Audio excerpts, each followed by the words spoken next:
लोगों की इंडस्ट्री खराब है, ये बेहद अच्छी इंडस्ट्री है। और आपके मेंटल एंड फिजिकल हेल्थ के लिए बॉलीवुड ने कितना कंट्रीब्यूट किया है, आप खाली आंख बंद करके सोचिए कि आपको क्या क्या अच्छा लगा है बॉलीवुड के बारे में, आपको खुद ब खुद जवाब मिल जाएगा।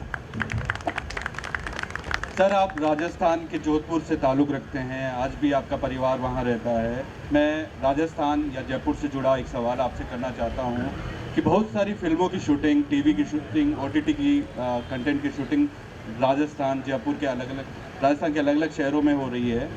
कितना आपको लगता है कि राजस्थान में फ़िल्म सिटी की ज़रूरत है? यूपी ने अपनी बना ली है, राजस्थान को कितनी ज़रूरत है? ज़रूरत है, क्योंकि राजस्थान की नेचुरल ब्यूटी, डेजर्ट्स और हवेलियाँ जो राजस्थान में है वो पूरे इंडिया में और कहीं नहीं है। तो मेरे ख्याल से जयपुर में अगर एक फिल्म सिटी बन जाती है तो ना सिर्फ उस फिल्म सिटी में शूटिंग होगी, जयपुर के या आसपास की जगहों पर भी, क्योंकि जब यूनिट आता है फिल्म सिटी में सब जो 15 या 25 दिन का शेड्यूल है, तो आसपास को भी एक्सप्लॉइट करने की, आसपास के लोकेशंस को भी यूज़ करने की सोच लेता है। और इसलिए मेरे ख्याल से अगर जयपुर में फिल्म सिटी आ जाती है बहुत अच्छी बात होगी, ना सिर्फ फिल्म इंडस्ट्री के लिए क्योंकि अलग लोकेशंस और अलग एक फ्लेवर मिलेगा, बट जयपुर के लोगों को भी, क्योंकि एक फिल्म सिटी जब आती है एक शहर में हज़ारों लोगों को रोज़गार मिलता है, हज़ारों लोगों के घर चलते हैं एंड एक एंसिलरी इंडस्ट्री, सपोर्ट सिस्टम वाली इंडस्ट्री खुद ब खुद खड़ी हो जाती है। सिर्फ फिल्म सिटी बनाने से नहीं होगा, उसके बाद इक्विपमेंट्स, उसके बाद मैन पावर, उसके बाद स्किल्ड लेबर, अनस्किल्ड लेबर, ये सब की ज़रूरत पड़ती है और वो अपने आप में एक इंडस्ट्री खड़ी हो जाती है। तो मेरे ख्याल से गवर्नमेंट को बहुत सीरियसली सोचना चाहिए, अगर बॉलीवुड के लिए या फिल्म इंडस्ट्री, एंटरटेनमेंट इंडस्ट्री के लिए अगर फिल्म सिटी बनती है तो बहुत अच्छी बात है। एंड मुझे ऐसे लगता है कि सेंट्रली लोकेटेड है जयपुर, बॉलीवुड बॉम्बे से 1.5-2 घंटे की फ्लाइट है, बहुत आसानी से पहुंचा जा सकता है। तो मेरे ख्याल से यहाँ पर अगर फिल्म सिटी आती है तो बहुत ज़्यादा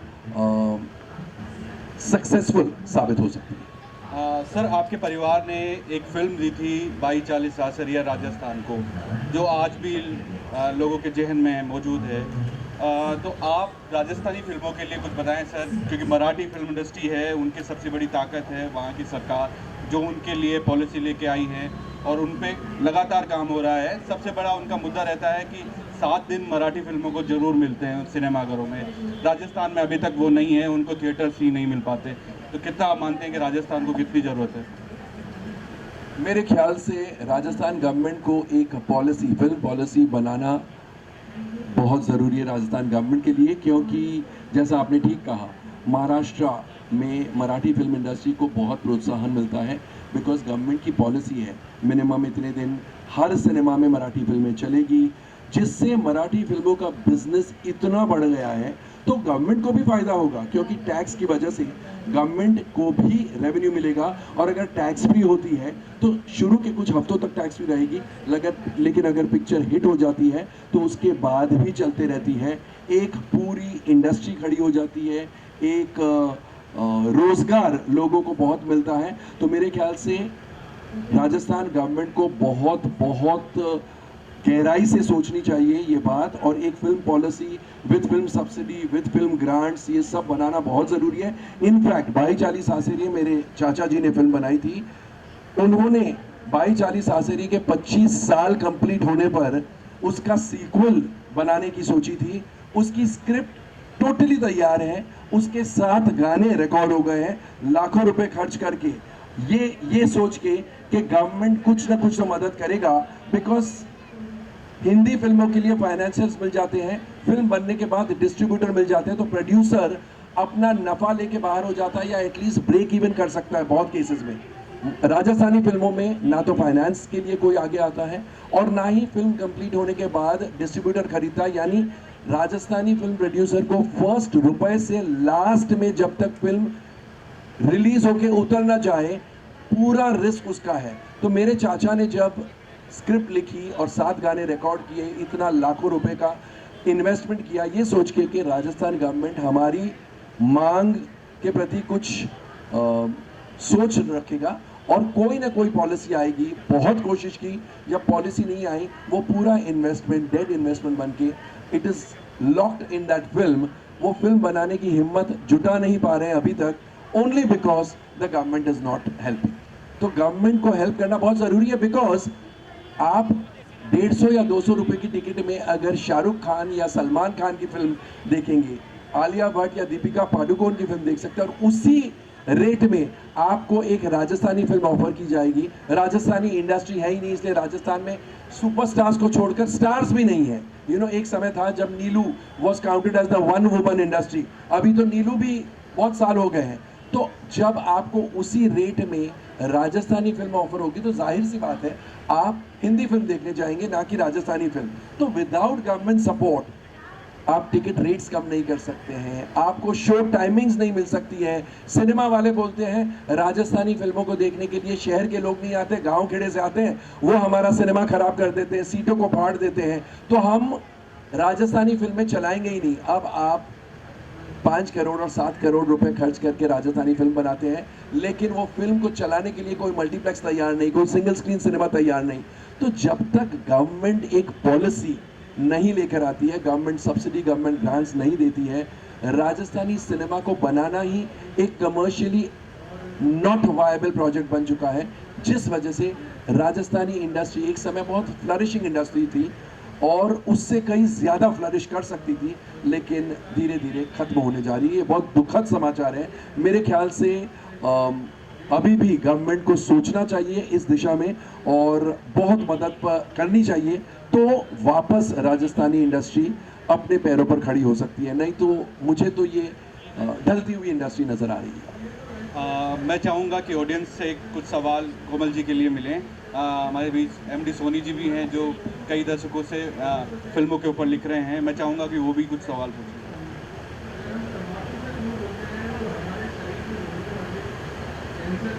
सरकार ने पॉलिसी तो बनाई है, आगे जाइए यार। सोनी साहब नमस्ते। नमस्ते जी। थोड़ा आगे। सरकार ने पॉलिसी तो बनाई है सर लेकिन उसका ऐसे आ जाइए, आप भी आ जाएंगे। हाँ, लेकिन जैसे वन विंडो सिस्टम होना चाहिए ना, वो नहीं है, उसकी प्रक्रियाएं बहुत ही जटिल है। पॉलिसी है लेकिन पॉलिसी को एग्जीक्यूट करने वाला कोई नहीं है। Yes. और एक होता है पेपर पर पॉलिसी और एक होता है रियलिटी में। जैसा आपने बहुत सही फरमाया कि वन विंडो क्लियरेंस बहुत ज़रूरी है, बिकॉज फिल्म बनाना बहुत मुश्किल है, आसान काम नहीं है। प्रोड्यूसर, डायरेक्टर, यूनिट वालों के पास इतने हेडेक्स होते हैं कि क्लियरेंस लेने में अगर उनका दिन और उनके हफ्ते चले जाएं तो फिर they would rather not make that film. इसलिए बहुत सही कहा आपने, सिंगल विंडो क्लियरेंस भी चाहिए और बहुत सी स्ट्रीमलाइनिंग की ज़रूरत है, जिसके बगैर पॉलिसी पेपर पर रह जाएगी, वो ट्रांसलेट नहीं होती है, फिल्में नहीं बनेगी, इंडस्ट्री वापस नहीं खड़ी हो सकती। और उसमें बहुत से फाउंडेशन ऐसे लगा रखते हैं। पहली बात तो जो पॉलिसी बनाई है ना, उनको साउंड रिकॉर्डिंग और ऑडियोग्राफी का फ़र्क पता नहीं, उनकी अलग अलग मार्किंग दे रखी है कि साहब साउंड रिकॉर्डिंग में ये, ऑडियो में ये, और लिरिसिस्ट का पार्ट ही छूटा हुआ है। खैर बहुत सी उसमें है, लेकिन एक बहुत ही बड़ा उसमें कंडीशन है कि साहब एक बार आपने मैक्सिमम 25 लाख का अनुदान है उसमें, अगर आपने ले लिया है तो आप 5 साल तक दोबारा अप्लाई नहीं कर सकते। तो इनफैक्ट जो फिल्म बनाए उसको इमीडिएटली तो फिल्म बेस होना चाहिए, ना कि पर्सन बेस्ड। अगर एक इंसान यश राज फिल्म्स अगर आ जाते हैं और वो बोलते हैं मैं हर साल की एक राजस्थानी फिल्म बनाने को तैयार हूँ, तो क्यों रोकेंगे हम भाई कि आपने एक बार सब्सिडी क्लेम कर ली तो 5 साल बाद आना? क्यों 5 साल बाद आना? आप एक नहीं, साल में 2 फिल्में बनाइए, 10 बार सब्सिडी लेकर जाइए। तो ये पॉलिसी ही एब इनिशियो वॉइड जिसे कहते हैं, बिना सोच के किसी 9 सिक्किए 2-4 9 सिक्किए बैठकर, सॉरी बट लगता ऐसे ही है कि 9 सिक्कियों ने बैठ के एक पॉलिसी निकाली है। जी शुक्रिया। सर एक सवाल अनुराग भाई ने पूछा था और उस सवाल से ही ताल्लुक़ रख रहा हूँ। OTT प्लेटफॉर्म के बारे में बात चली थी कि किसी भी तरीके से सरकारें इसे नहीं रोक सकती।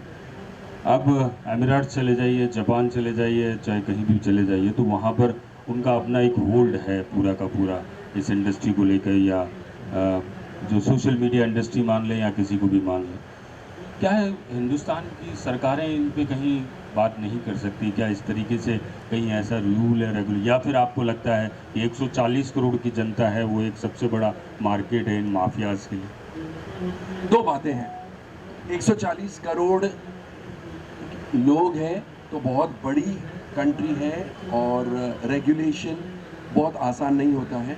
सेकेंडली, ये शुरू में होता तो हो जाता, अब हम इतने आगे बढ़ गए हैं, खींच के वापस आप नहीं आ सकते हैं, पीछे कदम पीछे नहीं ले सकते हैं, बिकॉज बहुत आगे बढ़ चुके हैं। Free internet, free access to OTT platforms, घर घर में गांवों तक ओटीटी प्लेटफॉर्म पहुंच गए हैं। तो अब आप अगर सोचें कि गवर्नमेंट को ये सब खींच के कड़ी सेंसरशिप लानी चाहिए, इट इज नॉट पॉसिबल। एक और सवाल सर, नेपोटिज्म पे बात कर रहे थे कि नेपोटिज्म आपके हिसाब से सही है या नहीं?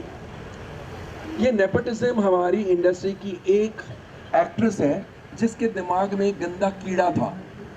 वो सोचती है कि उसने नेपोटिज्म, उसे ये नहीं मालूम कि नेपोटिज्म जब भी सवाल उठते हैं उनकी मजाक के लिए उठ रहे हैं, ना कि उन्होंने ये शुरू किया था इसलिए। उनकी मजाक ज्यादा होती है नेपोटिज्म की वजह से। उनकी सिस्टर उनकी सेक्रेटरी है, ये नेपोटिज्म नहीं है?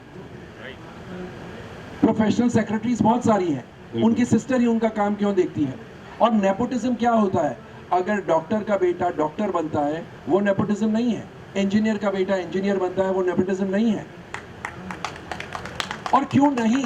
देखिए, ये कला है,